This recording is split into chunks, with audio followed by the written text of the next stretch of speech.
আসসালামু আলাইকুম গাইস, কেমন আছেন আপনারা সবাই? আপনাদের জন্য আমি আজকে একটা গরু মাংস রেসিপি নিয়ে আসছি। প্রথম দেখুন এখানে বেশি করে কটা পেঁয়াজ দিয়ে দিলাম, তারপরে আমি 5-6 চামচের মতন হইব আদা রসুন বাটা দিয়ে দিলাম এখানে। আর ওই লোকে এখানে দেখুন বেশি করে কটা কাঁচামরিচ আমি কাটটা দিয়ে দিলাম এখানে ফাইরা। আর এখানে দেখুন লাল মরিচের গুঁড়া দিয়ে দিলাম ছোটো চামচে 1 চামচ। আর ওই লোকে এখানে দেখুন যে গরম মশলার ফাঁকি দিয়ে দিলাম 1 চামচ, এটা আমার ঘরে হাতে করা। আর হলো দইনার গুঁড়া দিয়ে দিলাম আমি 1 চামচের একটু বেশি হইব, এখানে একটু বেশি দিছি।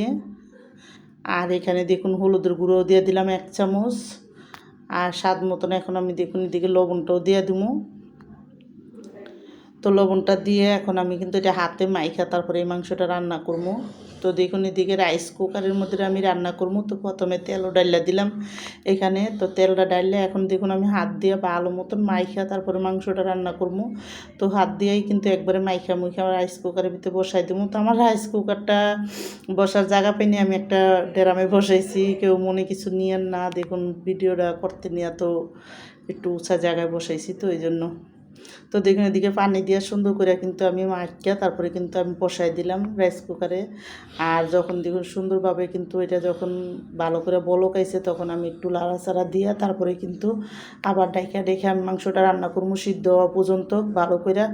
তো আমি আজকে মাংসটা লাউ আর কদু যেটাই হোক একটা দিয়ে রান্না করবো। তো কে কী কন জানি না, আমরা তো কদু কই। তো দেখুন কদ্দুটা যখন মাংসটা সুন্দর করে গইলা মানে অর্ধেকখানি শুকায় মুখায় আমি বুনা একবার করে নিছি, মানে হালকা ঝোল থাকতে থাকতে আমি কদ্দুটা দিয়ে দিলাম এখানে। দিয়ে কিন্তু এখন ভালো করে ডাইখা তারপরে কিন্তু আমি রান্না করবো। তা আমার এই কদু দিয়া গরু মাংস রেসিপিটা যাদের পছন্দ তারা লাইক সাবস্ক্রাইব দিয়েন প্লিজ, আমার ভিডিওটা বেশি বেশি শেয়ার করে দিয়েন আর সাবস্ক্রাইব করে দিয়েন। আর এইভাবে একবার হলেও কদু দিয়া গরু মাংস রান্না করে খেয়ে দেখেন, অনেকই মজা লাগে।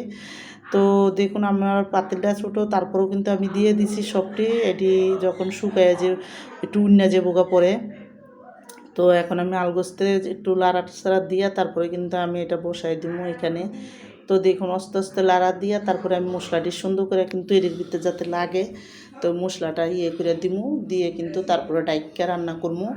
তো দেখুন এদিকে কিন্তু সুন্দর করে মশলাটা মিলাই দিছি আমি সবটি কদুর সাথে মিলাইয়া তারপর দেখুন ডাইকা রাঁধছি। আর কদুরতে কিন্তু অনেকখানি পানি উঠছে, এই জন্য আমি আর পানি দিইনি এখানে। তো দেখুন যখন হয়ে গেছে আমি এখানে কটা কাঁচামরিচ দিয়ে দিলাম। আর এদিকে আমি জিরার ফাঁকি দিয়ে দিলাম 1 চামচ, দিয়ে কিন্তু তরকারিটা রান্নাটা কিন্তু আমার হয়ে গেছে, পুরা সুন্দরভাবে হয়ে গেছে। তো আমি একটু লাড়াচাড়া দিয়ে তারপরে কিন্তু আমি রান্নাটা নামাই দিব। তো দেখুন এদিকে কিন্তু আমার কদুর তরকারিটা রান্না পুরাই হয়ে গেছে গা, এখন আমি রেখে দিলাম।